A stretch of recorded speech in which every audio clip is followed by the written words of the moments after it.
Nous allons lire Luc, chapitre 1, à partir du verset 26. Luc, chapitre 1, à partir du verset 26.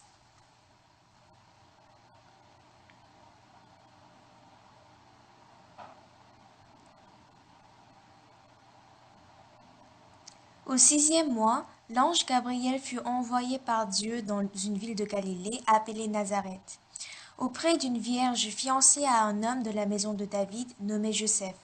Le nom de la vierge était Marie. L'ange entra chez elle et dit, « Je te salue, toi à qui une grâce a été faite. Le Seigneur est avec toi. » Troublée par cette parole, Marie se demandait ce que pouvait signifier une telle salutation. L'ange lui dit, « Ne crains point, Marie, car tu as trouvé grâce devant Dieu. Et voici, tu deviendras enceinte, et tu enfanteras un fils, et tu lui donneras le nom de Jésus. Il sera grand et sera appelé fils du Très-Haut, et le Seigneur Dieu lui donnera le trône de David, son père. Il régnera sur la maison de Jacob éternellement, et son règne n'aura point de fin. » Marie dit à l'ange, « Comment cela se fera-t-il, puisque je ne connais point d'homme ?» L'ange lui répondit, « Le Saint-Esprit viendra sur toi, et la puissance du Très-Haut te couvrira de son ombre. C'est pourquoi le Saint-Enfant qui naîtra de toi sera appelé Fils de Dieu. Voici Élisabeth, ta parente, a conçu, elle aussi, un fils en sa vieillesse, et celle qui était appelée stérile est dans son 6e mois, car rien n'est impossible à Dieu. Marie dit, « Je suis la servante du Seigneur, qu'il me soit fait selon ta parole. » Et l'ange la quitta.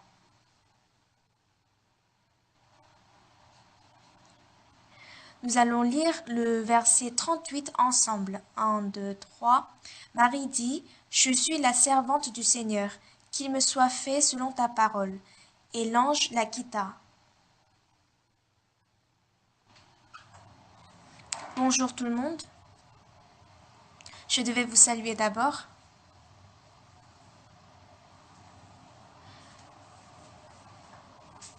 Moi, je suis née à Hwasan, Chuksanli, dans la commune de Songju, dans la province de Jeollanam-do. Maintenant, le nom a changé, ce n'est plus la commune de Songju, mais ils l'ont intégré dans la ville de Suncheon. On appelait mon quartier Chuksamli parce qu'il y avait beaucoup de bambous. Avant, c'était 2 quartiers appelés Hwasan et Chungnim qu'on a abrégé à Chuksan. Et j'habitais le numéro 307. Quand j'étais petit, il n'y avait que des chaumières. J'habitais en campagne et je ne bénéficiais pas du tout du bienfait de la civilisation moderne. Et maintenant, je suis au centre de Séoul à Gangnam. Le matin, en lisant la Bible, j'étais vraiment reconnaissant. Ah, ce n'est pas du fait que je suis au centre de Séoul que je suis reconnaissant.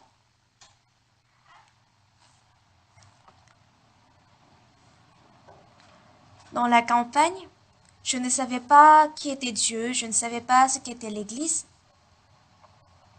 Il n'y avait même pas d'église. Et parmi quelques quartiers de mon village, loin de mon école, il y avait un bâtiment avec une croix et je ne savais même pas ce que c'était qu'une chapelle.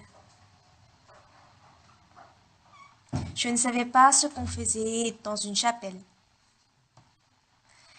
Et en passant, j'ai regardé à l'intérieur de cette chapelle à travers la fenêtre.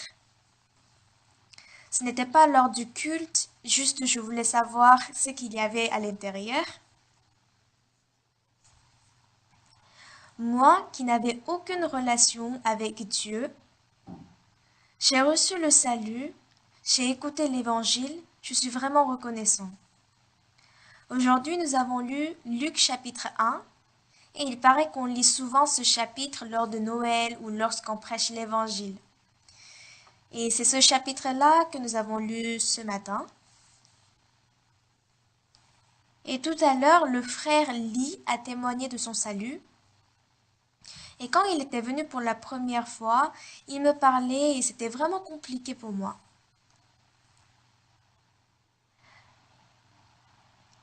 il a fait l'entretien avec le pasteur Park et le frère Lee, il disait quoi? Il disait, même quand on reçoit le salut, on a le péché et on a la justice en même temps. Il disait ça, il disait qu'il avait vu ça dans la Bible. Alors que pasteur Park lui disait continuellement, Jésus a lavé nos péchés et nous a sanctifiés. Et si on a le péché, alors ça, ce n'est pas le salut. Mais le frère, il haussait le ton et il compliquait et il classait même le péché. Selon lui, il y avait plusieurs péchés. Le péché qui a été lavé par le sang qui a coulé sur la croix et le péché qui a été lavé du fait que Jésus a été crucifié, etc. Et moi, j'étais à côté, je l'écoutais et c'était vraiment compliqué. Pasteur disait simplement une seule parole. Jésus a lavé tous nos péchés et si on a toujours le péché, ce n'est pas le salut. Et à la fin de l'entretien, le pasteur, il a dit, j'ai parcouru tout le pays pour prêcher et pour faire des entretiens, mais c'est ma première fois de rencontrer une personne comme vous. Et après, on s'est dit au revoir et il est rentré. Et moi, je me suis dit, ah, ce frère ne va plus revenir. Parce qu'on s'est trop disputé. Mais plus tard, il y a une sœur de l'église qui est sa belle-sœur et elle m'a appelé pour me dire que son beau-frère veut encore venir. Et je me suis dit, si le pasteur Park va rencontrer ce frère, ils vont pas s'entendre et ça va lui prendre du temps. Donc je lui ai dit, ah pasteur, je vais rencontrer le frère Lee à votre place. Et il m'a dit, d'accord, il faut le rencontrer, il faut faire l'entretien. Et lorsque le frère Lee est venu, son comportement avait complètement changé. Il avait une si ferme opinion avant, mais il me disait, pasteur, parlez. Moi, il écoutait continuellement. Oh, c'est bizarre. Et j'ai appris que sa femme va à l'église de Anyang et ils se sont disputés pendant 30 ans. Donc ce frère et la sœur, ils écoutaient la parole de notre église depuis les années 90. Mais lorsque le frère a écouté cette parole, il s'est dit que cette parole est moins que sa sagesse. Donc il a rencontré plusieurs personnes et il m'a dit que il les a tous appris, qu'il a rencontré tous les pasteurs de notre église et qu'il les a enseignés. Comme il a reçu le salut hier, il me parlait avec franchise et il m'a dit que il était venu en fait pour enseigner le pasteur. Comme il était venu pour enseigner, comment est-ce qu'il pourrait écouter? Mais Dieu a travaillé. Le premier jour, l'entretien n'a pas bien marché. Mais ensuite, quand il est rentré à la maison, il a parlé avec sa femme. Et la sœur lui disait, hé chérie, le pasteur, il veut pas dire ça. Que jusque-là, il n'a jamais écouté la parole de sa femme, parce que sa femme ne connaît pas la Bible et il connaissait plus de choses qu'elle. Mais pour la première fois, il a écouté. Ah, tu veux donc dire que tous nos péchés ont été lavés sur la croix? C'est ça que tu veux dire? C'est écrit dans la Bible, mais pourquoi j'ai pas cru en cette parole? Alors on n'a plus de péché. C'est comme ça que ça a marché. Pour la première fois, il a écouté la voix de sa femme. Ah, c'est ce qu'elle disait pendant ces 30 dernières années, mais pourquoi est-ce que je ne l'ai pas écouté? Ensuite, le lendemain, il est venu pour parler avec moi. Et il me disait, oui, pasteur, parlez, parlez, et il m'a écouté. En fait, ce n'est pas facile de laisser ce qu'on sait. Pendant 30 ans, combien de temps il aurait passé sur la table en train de étudier la Bible? Est-ce que ça sera facile pour lui de tout abandonner? On a quand même envie de garder quelque chose. C'est pourquoi il disait à sa femme, chérie, oui, tout ce que pasteur dit, ça se trouve dans la Bible. J'admets ça. Mais même ce que je dis, ça se trouve dans la Bible. Donc je lui ai dit, ah oui, c'est vrai, on parle de la Bible. Quand on va à l'église, on parle de la Bible, on ne parle pas des écritures bouddhiques. Je lui ai parlé de Luc chapitre 10. Là, il y a un docteur de la loi et il a posé une question à Jésus. Maître, que dois-je faire pour hériter la vie éternelle? Et Jésus a répondu, qu'est-il écrit dans la loi? Qui lis-tu? Donc, Jésus a posé deux questions. Dis-moi ce qui est écrit dans la loi. Ensuite, dis-moi comment tu lis cette parole.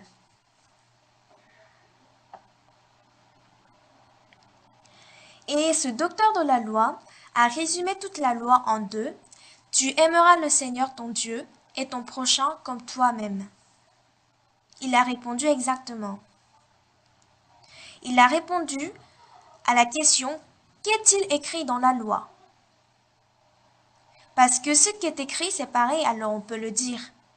Mais le problème, ce qui est important, c'est la réponse de qui lis-tu? Qui lis-tu? Comment est-ce que tu acceptes cette parole? Et ce docteur de la loi, il a accepté cette parole comme s'il devait faire quelque chose. Il a accepté cette parole comme s'il devait être le bon samaritain.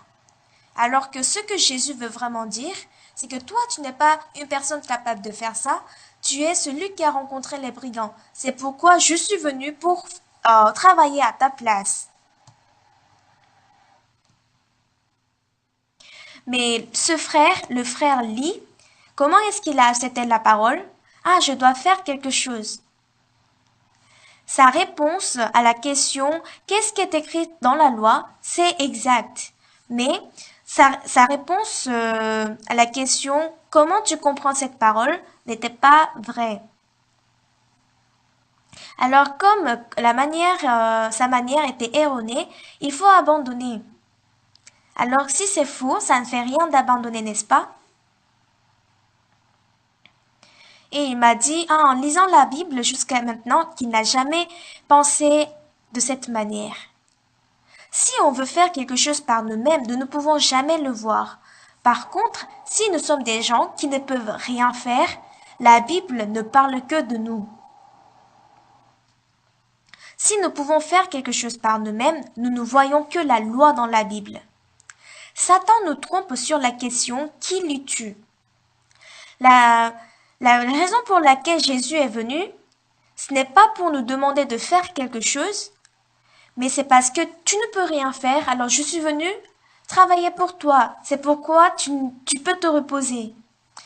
Mais comme nous voulons essayer, nous voulons faire de nous-mêmes, nous ne pouvons pas rencontrer Jésus. Ce qui est étonnant, c'est que le fils de ce frère s'était dit « Ah, mon père ne va jamais recevoir le salut » et j'étais d'accord avec lui au début. « Ah, ça sera difficile pour son fils. Ça sera pas facile pour son père de recevoir le salut. » J'avais accepté cette pensée de la chair. Mais le lendemain, lorsqu'il est venu, c'était comme si Dieu me disait « Mes pensées ne sont pas tes pensées. » Si les pensées de Dieu étaient comme mes pensées, ça aurait été difficile pour le frère Lee de recevoir le salut. Ce n'est pas parce que l'entretien était bien, mais quand il est rentré à la maison, il a écouté la voix de sa femme, cette voix qu'il n'a pas écoutée pendant ces 30 dernières années. Toute la famille de sa femme a reçu le salut et même ses enfants ont reçu le salut. Mais comme ce frère, il a beaucoup de connaissances, il avait toujours raison sur les autres. Mais comme Dieu a changé la direction de sa pensée, vraiment Dieu est bien vivant. Même parmi vous, il y a des gens qui pensent « Ah, ma mère ne pourra jamais recevoir le salut, n'est-ce pas ?» Ah, mon mari ou mon père, est-ce qu'ils vont recevoir le salut? Lorsque vous vous dites que ça va pas marcher, qu'est-ce que Dieu va dire? Oui, il y a une parole que Dieu a préparée pour cette pensée-là, Mes pensées ne sont pas vos pensées. Mes pensées sont différentes de vos pensées. Être différent, c'est très bien. Parce que si Dieu pensait dans vos limites, s'il pensait comme vous, alors rien ne va marcher. Alors, il faut que les choses marchent bien ou il faut qu'elles ne marchent pas. Il faut qu'elles marchent, non? Lorsque je pense, ah, ça va marcher, qu'est-ce que Dieu dit? Mes pensées ne sont pas tes pensées. Alors, ça va pas marcher. Mais si je me dis, ah, vraiment, rien ne marche, ça veut dire quoi? Tu peux tout faire. C'est ce que Dieu dit.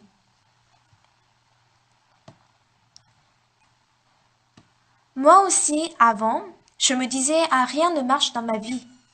C'était la souffrance de ma vie et c'était la rancune envers Dieu.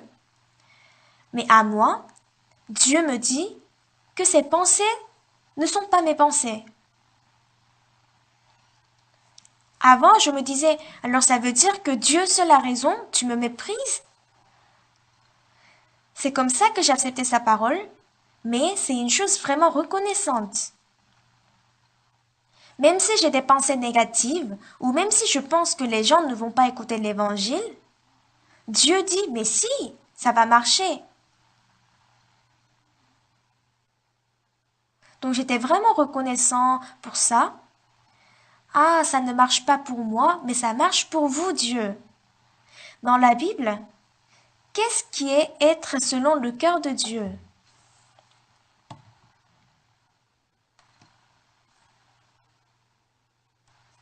On appelle concave ce qui est creusé par-ci, par-là. Et aussi, les différentes pièces de puzzle s'assemblent pour former une image. Et on dit que les choses sont compatibles.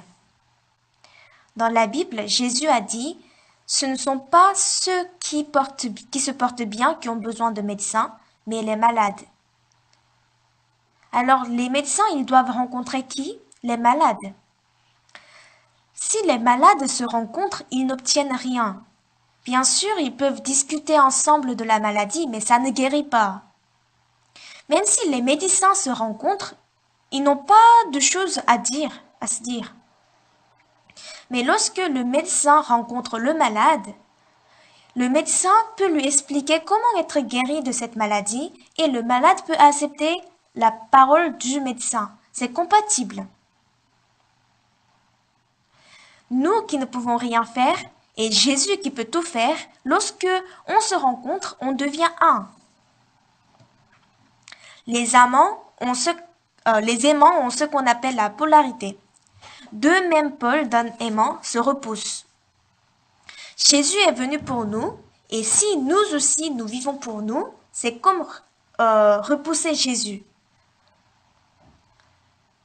Jésus est venu pour nous, et lorsque nous ne pouvons rien faire pour nous-mêmes, ça attire Jésus comme les aimants. Lorsque nous voyons dans la Bible, les gens qui rencontrent Jésus sont vraiment différents de Jésus. Nous sommes tous comme des brebis et nous suivons notre propre voie, nous ne faisons que pécher. Mais Jésus ne pêche pas pour laver, il ne fait pas les deux en même temps. Il est venu seulement pour laver le péché. C'est pourquoi lorsqu'il rencontre les pécheurs, il se colle comme les aimants. Les scribes, ils essayent de ne plus pécher, c'est pourquoi ils repoussent Jésus. Dans Luc chapitre 10, les publicains et les pécheurs étaient venus pour écouter la parole de Jésus, alors que les scribes et les pharisiens ont murmuré contre lui. Lorsque vous venez pour écouter la parole, est-ce que l'Église vous attire? Est-ce que vous êtes attiré? Ou bien vous vous battez contre la force qui vous repousse? Réfléchissez bien. Si vos pas étaient légers et rapides, ou bien s'ils étaient lents.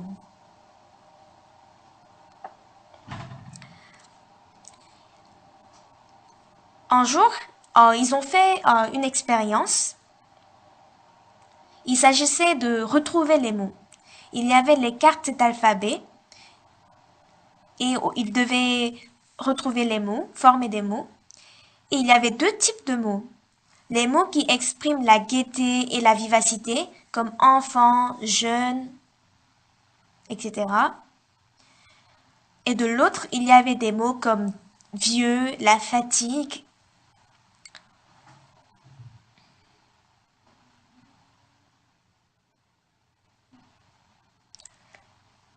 Donc c'était pour assembler les alphabets pour trouver ces mots. Mais en réalité, l'expérience qu'ils ont fait, ce n'était pas de trouver en combien de minutes ils peuvent trouver les mots. Ce n'était pas le vrai objectif de cette expérience. Ils avaient tracé une ligne à l'entrée et ils ont mesuré le temps qu'ils mettent pour arriver au poste et le temps qu'ils mettent pour sortir de la salle.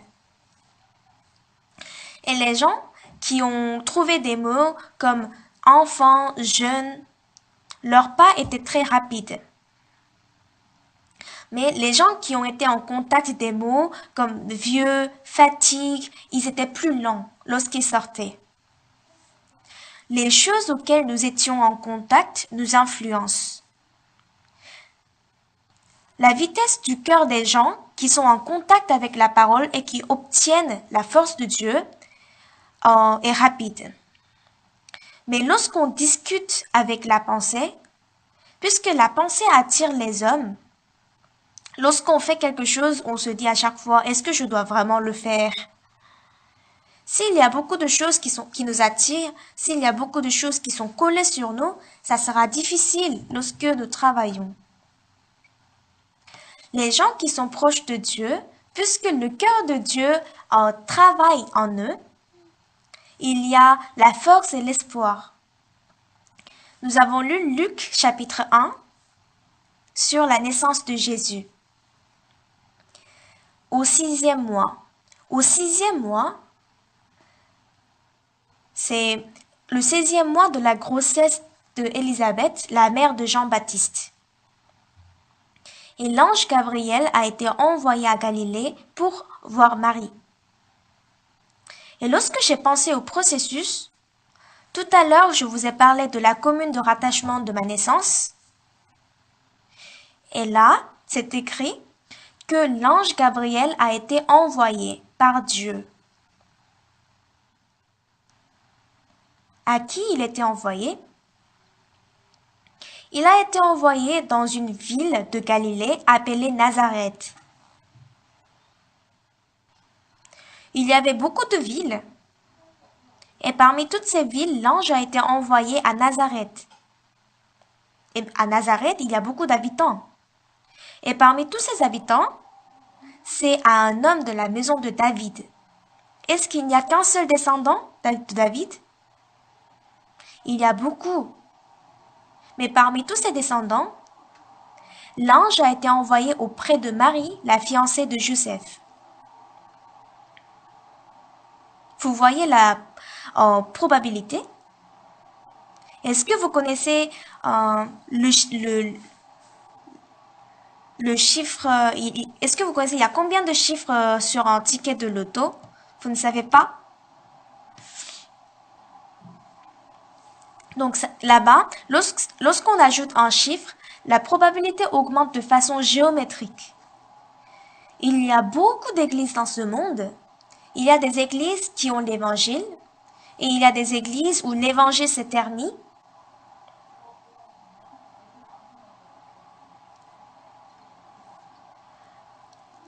Auprès d'une vierge fiancée à un homme de la maison de Joseph, l'ange a été envoyé. Et le nom de la vierge était Oh Young-il. C'est comme ça que j'ai lu ce chapitre ce matin. L'ange Gabriel a été envoyé par Dieu à Galilée. Et parmi les quartiers de Galilée, il est venu à Nazareth. Et parmi beaucoup de personnes, il a retrouvé le descendant de David. Et parmi les descendants de David, il a trouvé Joseph. Et il s'est montré à Marie, la fiancée de Joseph. Est-ce que l'ange est venu à Marie par hasard? Ou est-ce que c'était le plan de Dieu? Est-ce que Marie était déjà dans le cœur de Dieu?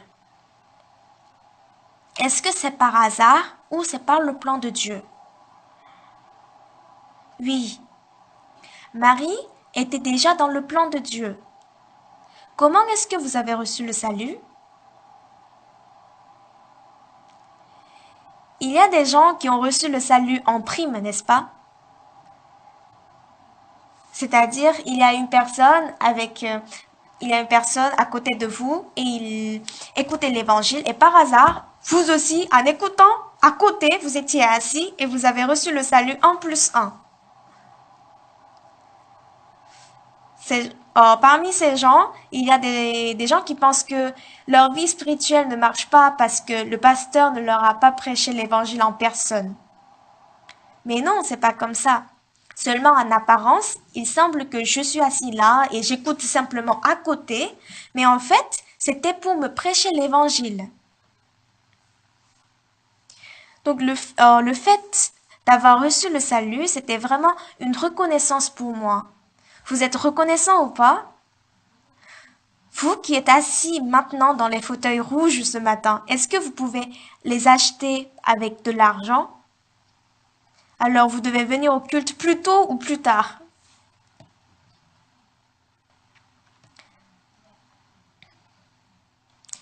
En parlant avec le frère Lee, je lui ai dit, frère, vous connaissez beaucoup de choses, mais il vous manque une chose.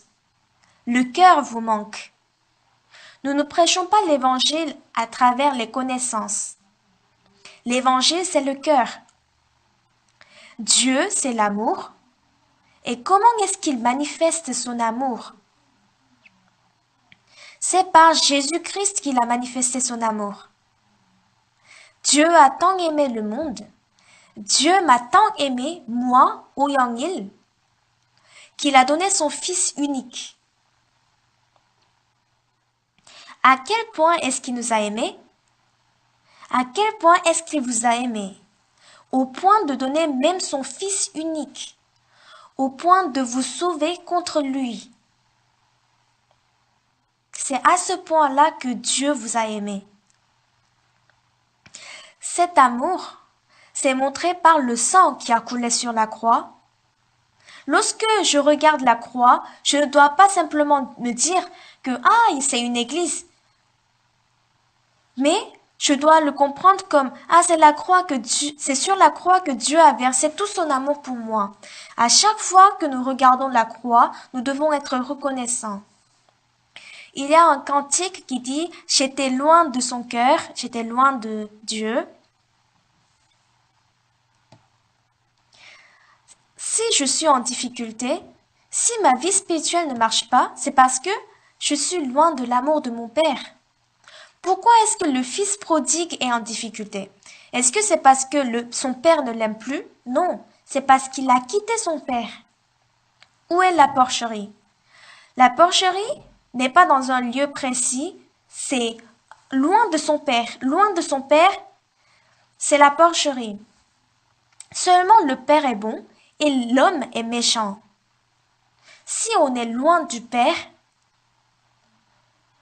c'est mauvais. Tout ce qu'on fait loin du Père, c'est méchant, sale et ça nous rend malheureux. Ce n'est pas parce que j'ai mal fait quelque chose. Parfois, les frères et sœurs me demandent,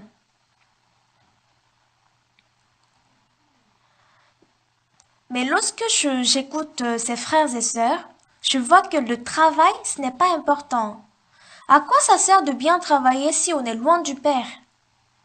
Parce que même si on fait très très bien, à la fin, on va aller garder des pourceaux. J'ai rencontré la famine, j'ai rencontré des problèmes. Ils demandent ça. Qu'est-ce que je dois faire? C'est ça qu'ils demandent. Ils ne demandent pas pourquoi est-ce que je suis ici? Pourquoi est-ce que j'ai quitté le Père? Où est mon Père?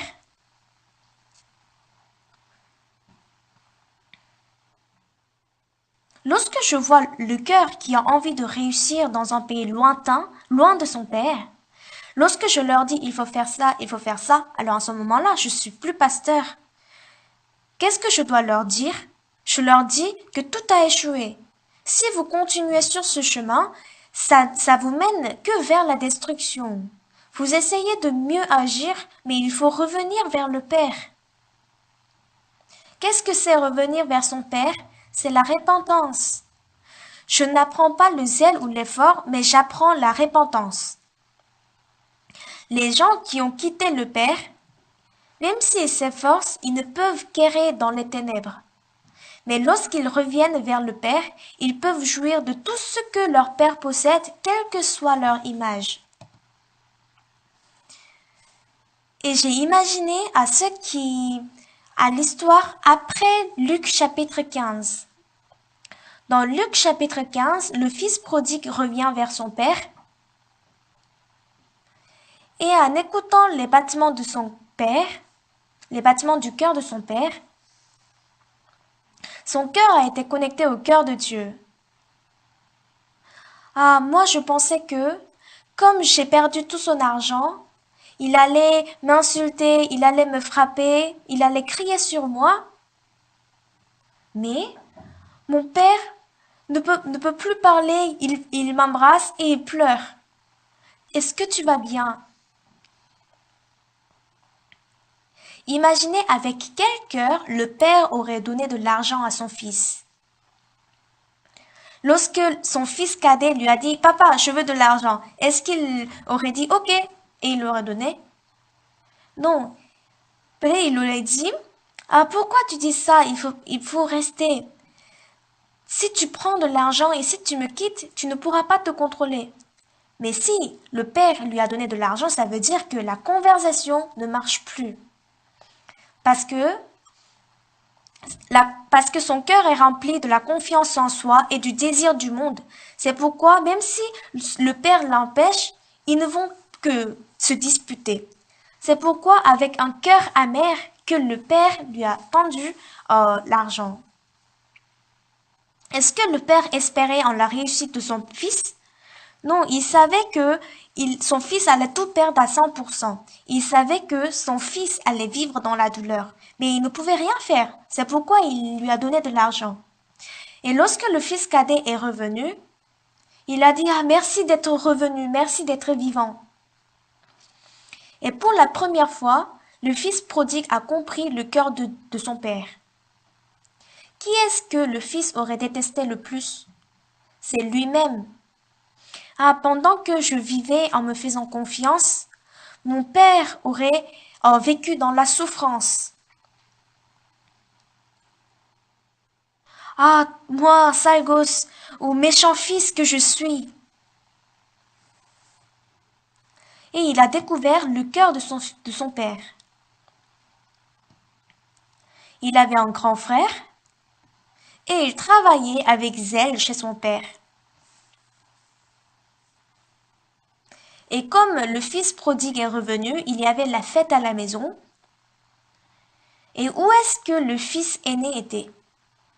Il était dans le champ, il travaillait, puis il est revenu à la maison. Alors que même les serviteurs, ils étaient en train de fêter, ils étaient joyeux. Mais le fils aîné, il était en train de travailler comme un serviteur. Et comme il y avait la fête chez lui, il a demandé « C'est quoi tout ce bruit ?» Ah, votre frère est revenu et votre père a ouvert une fête pour lui. Et le fils aîné s'est fâché. Moi, pendant plusieurs années, sans même une fois désobéir à mon père, j'ai travaillé et j'ai suivi sa parole, mais il m'a même pas donné un chevreau pour que je me réjouisse avec mes amis.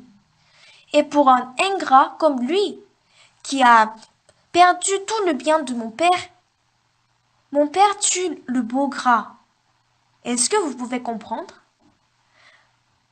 Non, d'après la loi, on ne peut pas comprendre ce que le père fait.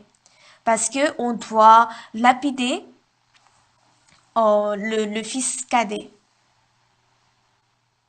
Le fils aîné, il était en train de juger et condamner les autres. Le père est venu et il lui a dit, « Ton frère était mort et il est revenu à la vie. Il était perdu et il est retrouvé. Il faut donc se réjouir, n'est-ce pas ?» Ce qui était normal pour le père n'était pas du tout normal pour ce fils aîné. Pour lui, crier sur le fils cadet, le chasser et lui dire « Sois le serviteur des serviteurs ». Et ça, c'était normal pour lui. Mais comme le père, il lui donne son bien et il le nourrit, il était très mécontent. C'est comme ça que Luc chapitre 15 clôt. Et moi, j'ai imaginé la suite. Le lendemain matin, le fils aîné a pris tous ses bagages et dans un habit de voyageur, il est venu. Et le père demande, « Ah, c'est quoi cet habit? Père, moi aussi je vais vous quitter. C'est hier que ton petit frère est rentré et qu'est-ce que tu fais? J'ai travaillé et tu me donnes même pas un chevreau. Et comme mon frère, il est revenu tout ruiné, tu fais la fête. Moi aussi, si je reviens en étant ruiné, tu vas m'accueillir, non? Eh, qu'est-ce que tu fais? Et le fils cadet, il dit, ah, grand frère, pourquoi est-ce que vous dites ça? Et le frère aîné répond, ne te mêle pas de ceux qui ne te regardent pas. Tu n'as rien à dire.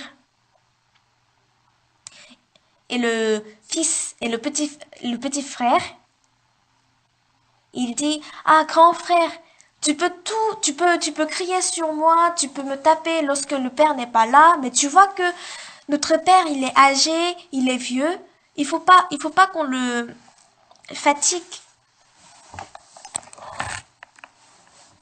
Mais même s'ils habitaient dans la même maison, ils avaient un cœur différent. C'est l'image des scribes et des pharisiens. Ils lisent et enseignent la Bible, mais ils ne connaissent pas le cœur de Dieu. C'est pourquoi, lorsque l'amour de Dieu était venu en Jésus, ils voulaient le tuer. Lorsque j'ai réfléchi au cœur du Père, dans la Bible, il est dit, un homme avait 2 fils.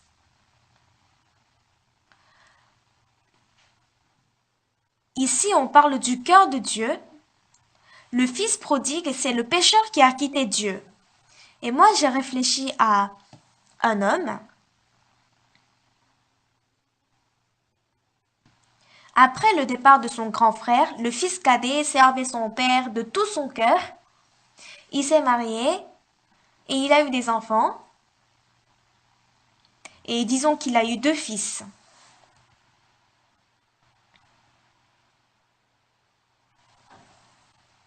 Il a eu 2 fils. Et le temps a passé, le père est décédé. Après les funérailles, il élevait ses enfants et il vivait. Et tout à coup, son fils cadet est venu pour lui dire, Père, de toutes les façons, si tu meurs, la moitié de tes biens m'appartiennent, n'est-ce pas? Alors donne-moi ma part maintenant. Et il a eu l'impression d'avoir déjà vu cette scène.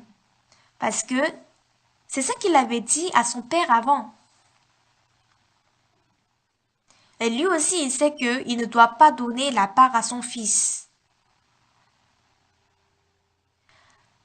Mais déjà, son fils fait confiance en lui et il pense qu'il est mieux que son père. C'est pourquoi le père donne sa part à son fils cadet. Et en donnant le bien à son fils, il se dit, ah, c'était le cœur de mon père il y a quelques dizaines d'années. Lorsque je quittais mon père, il avait ce cœur-là. Et après le départ de son fils, il va penser à son fils. Ah, il va souffrir, il va pas manger, il ne pourra même pas manger, il y a la famine. Peut-être il est en train de garder des pourceaux. Et en pensant son fils dans cette situation misérable, son cœur se déchire. Ah, mon fils, il doit revenir. Et lorsque le fils revient, et lorsqu'il embrasse son fils, il est content, joyeux, il a envie de tout faire pour son fils. Avant la création du monde, le cœur de Dieu était en Christ, et ce cœur-là, que Satan voulait rompre, est parvenu jusqu'à aujourd'hui et nous appelons Dieu notre Père. Dans Luc chapitre 1,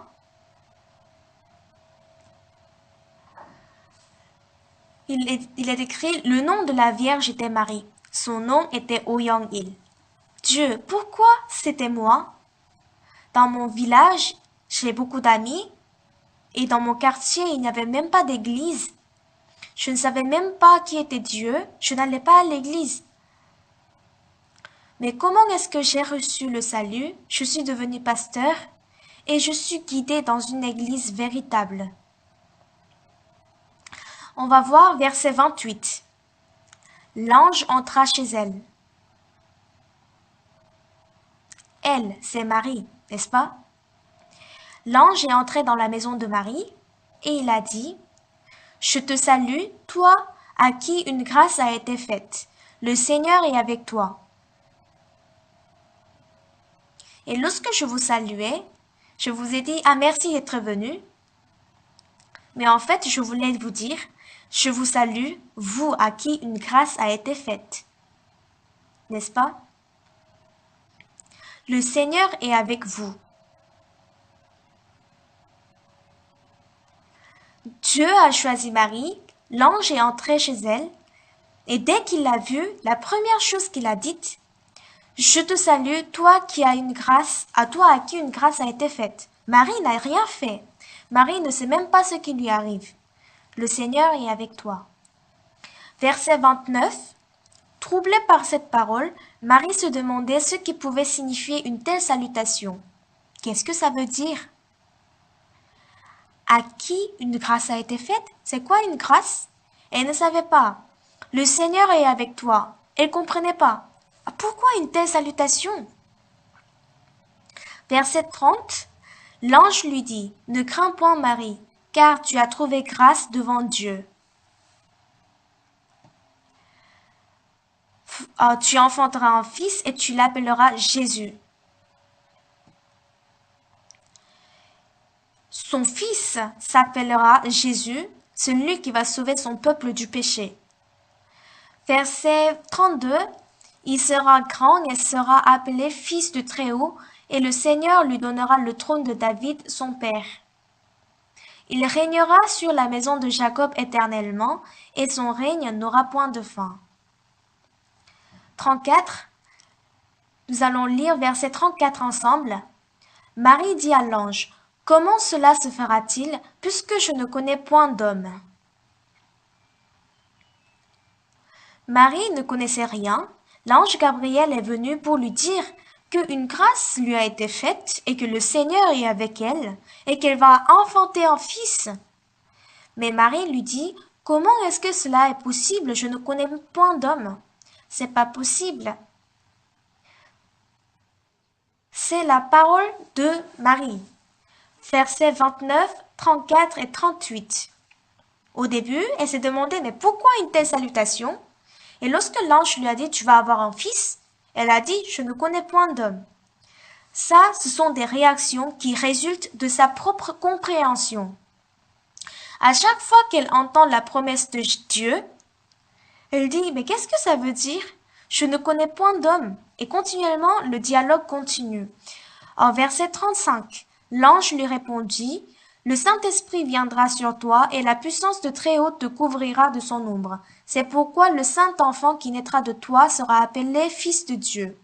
Voici Élisabeth, ta parente, a conçu elle aussi un fils en sa vieillesse, et celle qui était appelée stérile est dans son 6e mois. Nous allons lire verset 37 ensemble. Car rien n'est impossible à Dieu.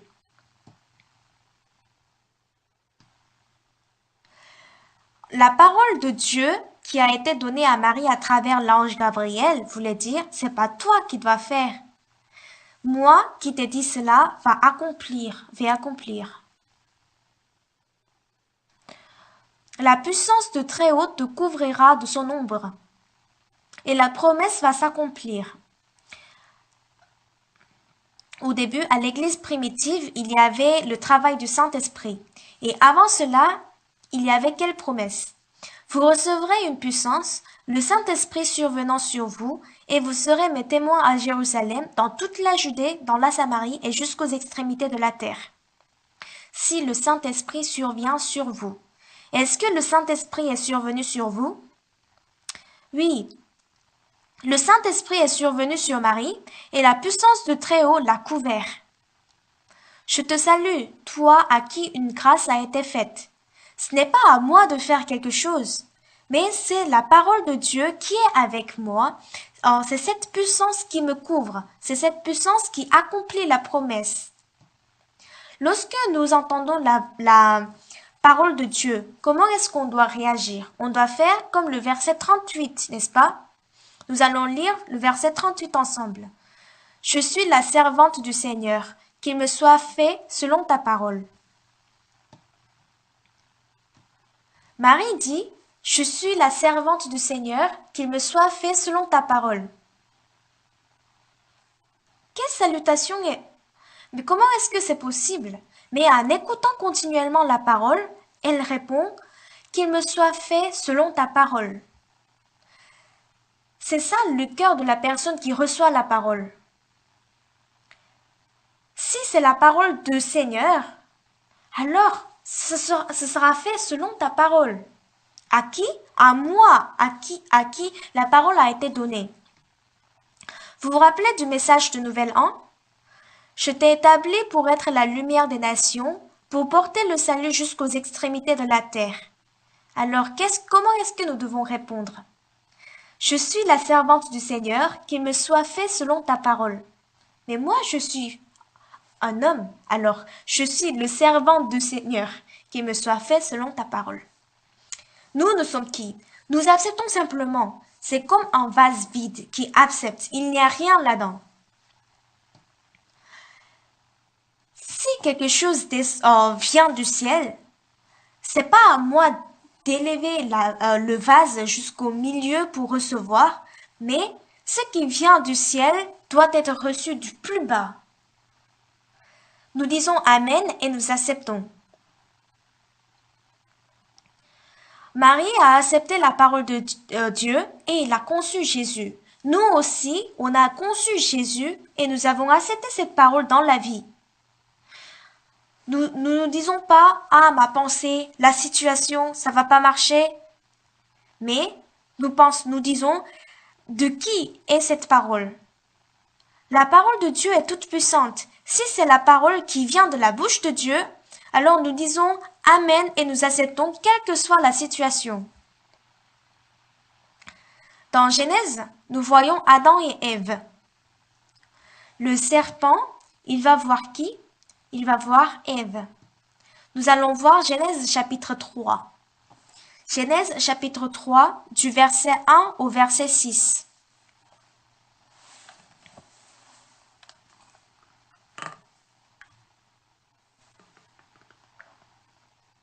Genèse chapitre 3. Le serpent était le plus rusé de tous les animaux des champs que l'Éternel Dieu avait fait. Il dit à la femme, Dieu a-t-il réellement dit, vous ne mangerez pas de tous les arbres du jardin? La femme répondit au serpent, nous mangeons du fruit des arbres du jardin, mais quant au fruit de l'arbre qui est au milieu du jardin, Dieu a dit, vous n'en mangerez point et vous n'y toucherez point, de peur que vous ne mouriez. Alors le serpent dit à la femme, vous ne mourrez point. Mais Dieu sait que, le jour où vous en mangerez, vos yeux s'ouvriront, et que vous serez comme des dieux connaissant le bien et le mal. La femme vit que l'arbre était bon à manger et agréable à la vue, et qu'il était précieux pour ouvrir l'intelligence. Elle prit de son fruit, et elle en mangea.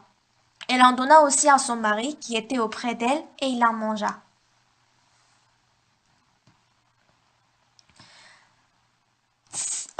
Ces versets que nous venons de lire, c'est tout le contraire de Luc chapitre 15 que nous venons de lire, de ce que Marie et Ange ont discuté. Marie a parlé avec qui? Elle a parlé avec l'ange Gabriel. Et elle a accepté la promesse de Dieu. Elle a pu abandonner sa pensée et accepter la parole telle qu'elle est. C'est grâce à cela que Jésus est né.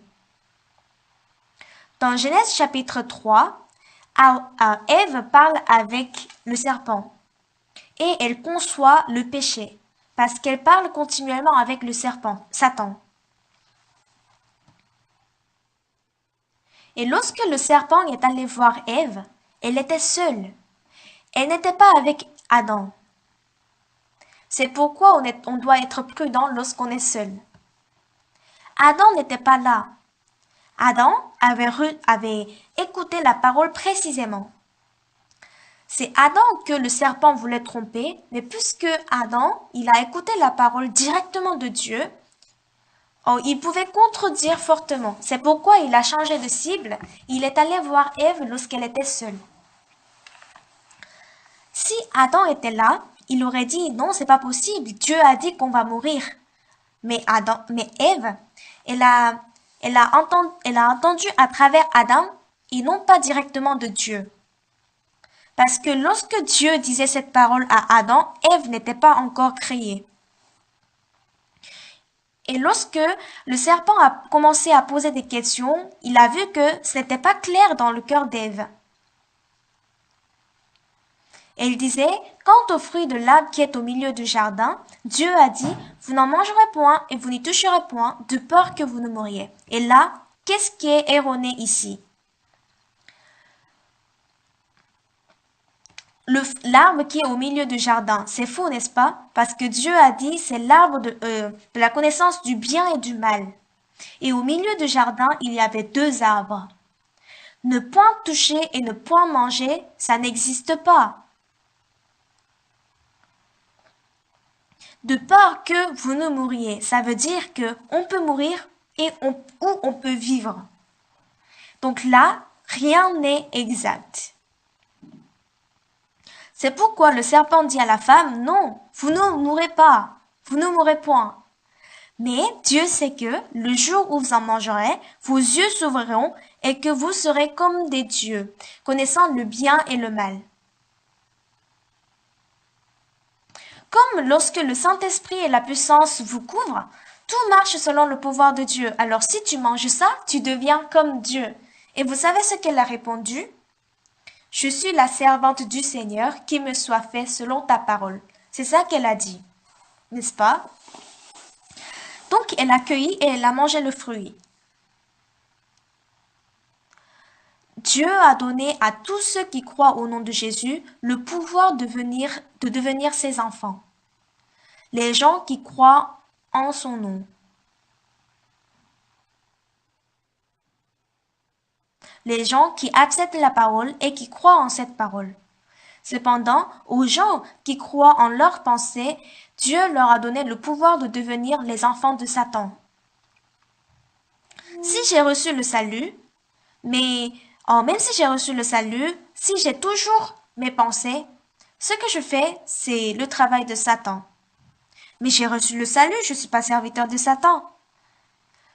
Le salut, les gens reçoivent le salut spirituellement, mais leur vie est toujours celle d'un serviteur de Satan.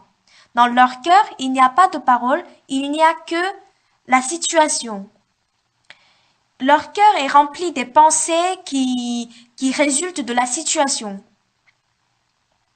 Mais, différemment de la situation, lorsqu'on accepte la parole de Dieu, la parole de Dieu, il semble que c'est pas possible, mais cette parole travaille. Le fait d'avoir conçu cette parole fait que Jésus règne en tant que roi des rois et il engendre un tel travail de Dieu, il guérit les malades. Pierre est toujours le même, mais en fonction de ce qu'il reçoit, il change. Parfois, il ne peut pas vaincre la puissance de Satan aussi. C'est-à-dire, il n'accepte pas la parole de Dieu, mais il accepte parfois sa pensée. Satan, ôte-toi de là. Marie a reçu la parole de Dieu et elle a conçu Jésus-Christ à travers le Saint-Esprit. Mais Joseph était un homme de bien. Comment il voulait rompre avec Marie? Il voulait rompre secrètement sans que personne ne sache. Pour lui, il pensait à Marie. Parce que si il ne rompt pas secrètement, c'est possible que les gens viennent la lapider. Est-ce que vous pourriez la comprendre? Vous pourriez comprendre Marie si vous étiez à la place de Joseph? Il voulait rompre secrètement Et qu'est-ce que la justice de l'homme rompt? La justice de l'homme rompt en Jésus-Christ. C'est pareil pour Pierre. Jésus a demandé à Pierre, qui dit-on que je suis? Il a dit un des prophètes, Jérémie, Élie. Et Jésus lui a encore demandé, et toi, qui dis-tu que je suis? Tu es le Christ, le Fils de Dieu vivant. Simon, Pierre, tu es heureux. Ce ne sont pas la chair et le sang qui t'ont relevé cela, mais c'est mon Père qui est dans les cieux. C'est pourquoi Jésus a tout confié à Pierre. Sur toi, j'établirai mon église, et que les portes du séjour des morts ne prévaudront point contre elle. Ce que tu lieras sur la terre sera lié dans les cieux, et ce que tu délieras sur la terre sera délié dans les cieux. Et ensuite, qu'est-ce que Jésus dit? Il dit qu'il va aller à Jérusalem, qu'il va beaucoup souffrir et qu'il sera mis à mort, mais qu'il sera ressuscité le 3e jour. Mais qu'est-ce que Pierre répond? Il dit, Seigneur, cela ne t'arrivera pas. Sa réponse paraît être bonne, n'est-ce pas? Cela ne t'arrivera pas. Qu'est-ce qui ne va pas arriver? Cela ne t'arrivera pas. Qu'est-ce que Jésus a dit? Il a dit qu'il sera mis à mort, qu'il va souffrir. Cela ne t'arrivera pas. Il va souffrir, il sera mis à mort. Non, cela ne t'arrivera pas, tu ne vas pas mourir. Il va ressusciter le 3e jour. Non, cela ne t'arrivera pas, tu ne vas pas ressusciter le 3e jour. N'est-ce pas? C'est ça qu'il veut dire, n'est-ce pas? Les deux premières choses, souffrir et être mis à mort, cela ne t'arrivera pas, c'est bien. Mais ressusciter le 3e jour, c'est la volonté de Dieu. Cela ne t'arrivera pas. Si ça n'arrive pas, est-ce que c'est possible? Mais Pierre, il pense qu'il a raison. Dieu dit, ça c'est le travail de Satan. Tes pensées ne sont pas les pensées de Dieu, mais celles des hommes. C'est Satan, n'est-ce pas? C'est la résurrection de Jésus qui nous sanctifie. Et Satan dit, non, ça ne va pas arriver. C'est comme ça que nous avons reçu le salut. Comme Jésus est venu à Marie. C'est à travers le Saint-Esprit que nous avons conçu la parole à travers la grâce de Dieu. Et à la fin, nous voyons Barabbas, le criminel. Et à chaque fête en Israël, il y avait une coutume de relâcher un prisonnier. Et le gouverneur a demandé, lequel des deux voulez-vous que je vous relâche? Jésus est sans péché. Il a été accusé, mais il est sans péché. Mais Barabbas, il a vraiment péché. C'était un brigand. Un brigand, ça veut dire qu'il a ruiné la famille de quelqu'un. Soit il a tué un enfant ou la femme.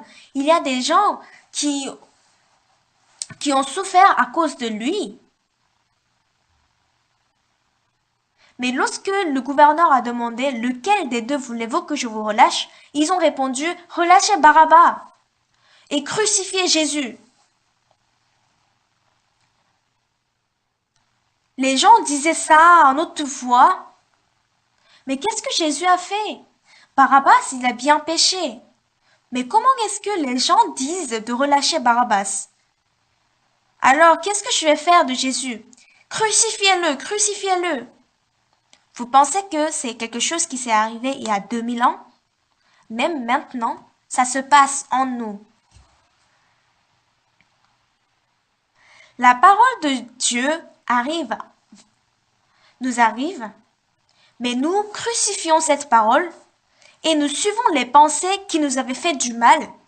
Mais nous avons tout oublié, mais nous disons crucifiez la parole, crucifiez la parole. Nous vivons de cette manière. Même si nous écoutons beaucoup de paroles, nous crucifions tout et nous vivons seulement avec la pensée. Alors que nous avons tant souffert, nous avons tant supporté, mais nous crucifions encore la parole de Jésus et on dit de relâcher la pensée. C'est ça l'image de notre vie. Jésus est venu vers moi. Ça, c'est la bénédiction, c'est la grâce. Et il a dit qu'il est avec nous. Mais nous crucifions Jésus qui est avec nous. On ne peut pas voir Satan, mais est-ce qu'il travaille ou pas? Il travaille, mais vous ne pouvez pas sentir son travail, n'est-ce pas? C'est parce qu'il travaille parfaitement. Si nous pouvons ressentir le travail de Satan, ça veut dire qu'il est moins bien que nous. Nous ne pouvons pas sentir ce qu'il fait. Lorsque j'écoute les témoignages des frères et sœurs, ils disent j'ai fait ça, j'ai fait ceci, mais ils disent très rarement que Satan les a trompés. Ils disent j'ai fait ça, j'ai fait ça. Tout le sujet c'est je. Judas Iscario, il s'est pendu en disant que j'ai vendu le sang innocent. Qui a fait? C'est Satan qui l'a fait.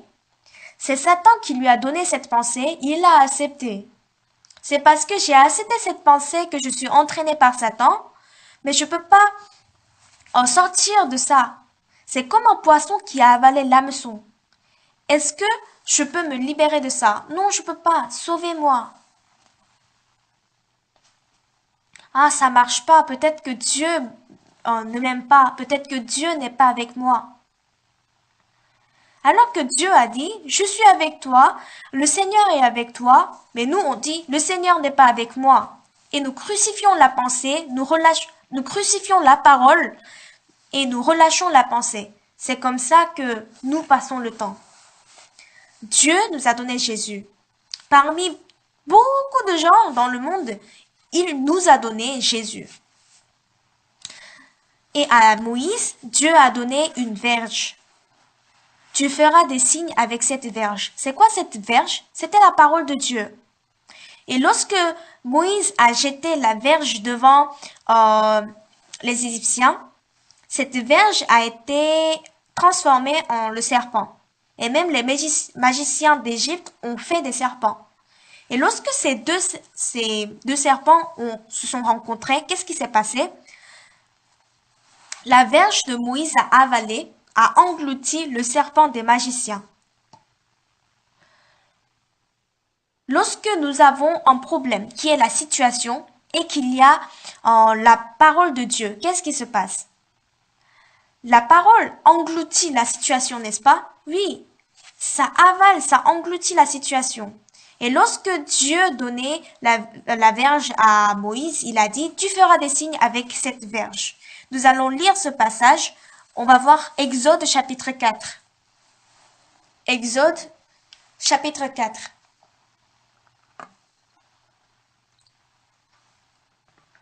Nous allons lire ensemble verset 17.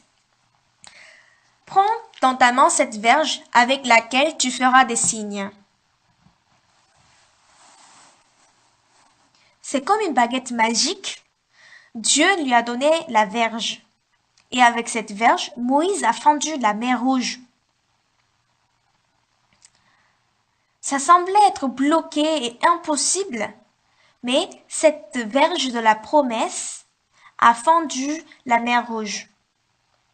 Les eaux se sont fendues. Lorsqu'ils avaient soif, il a tapé le rocher de la verge et l'eau est sortie. Et lorsqu'il y avait la guerre contre Amalek, il est monté au sommet de la montagne et il a élevé la verge au-dessus de sa tête. Et la victoire était à Israël. La verge, c'est la parole.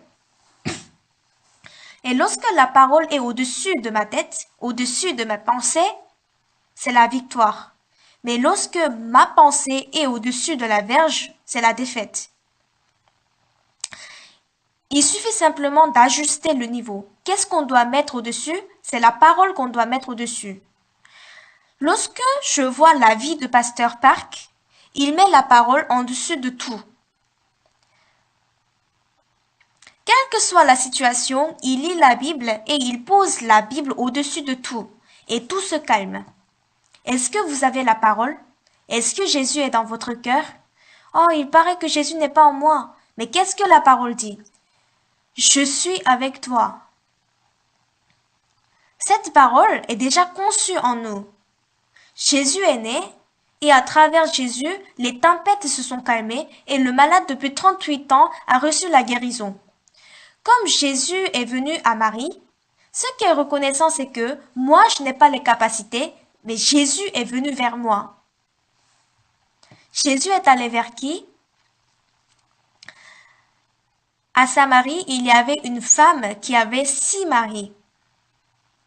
Imaginez à quel point elle était souffrante. Elle n'est jamais contente, elle n'est jamais satisfaite. Jésus est allé vers elle et lui a donné l'eau vive qui ne donne jamais soif. Je le suis, moi qui te parle, je suis le Messie. Comme Jésus est allé voir Marie, il est allé voir la femme samaritaine. Et il est entré dans le cœur de cette femme. La femme, prise en flagrant délit d'adultère, elle ne pouvait rien faire. Je suis la servante du Seigneur, qu'il me soit fait selon ta parole. Lorsque Jésus a dit, je ne te condamne non plus, elle a répondu, je suis la servante du Seigneur, qu'il me soit fait selon ta parole. Même le malade depuis 38 ans, lorsque Jésus lui a dit, lève-toi, prends ton lit et marche, il a dit, ah, je suis le servant du Seigneur, qu'il me soit fait selon ta parole. Même maintenant, il y a beaucoup de paroles de Dieu qui viennent dans notre cœur. Il ne s'agit pas d'écouter plusieurs paroles. Il ne s'agit pas de rencontrer plusieurs Jésus. Il n'y a qu'un seul Jésus. Dans la parole de Dieu, c'est lui qui a parlé. Je suis la servante du Seigneur, qu'il me soit fait selon ta parole. Vous avez beaucoup de pensées, mais lorsque vous discutez avec Dieu, lorsque vous discutez de la parole de Dieu, tout disparaît. Moi, je ne suis rien, et si vous voulez, ce sera fait. C'est ça la position des gens qui acceptent la parole de Dieu.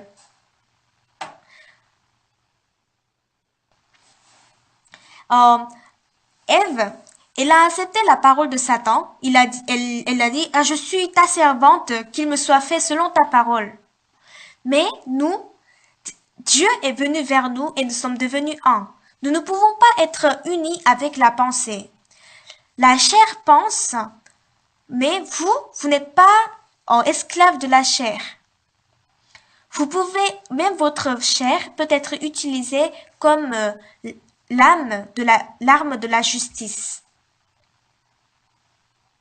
Lorsque vous acceptez la parole, ça ne sanctifie pas la chair, mais ça vous transforme et vous rend saint. La chair ne peut pas être sainte, mais lorsque Jésus est en nous, même la chair se transforme et peut être utilisée comme l'arme de la justice. Lorsque Jésus est monté sur l'âne, l'âne ne s'est pas sanctifié, mais il a marché vers Jérusalem. Je crois que c'est de cette manière que Jésus veut nous utiliser. Nous allons avoir un moment de prière et vous allez prier individuellement.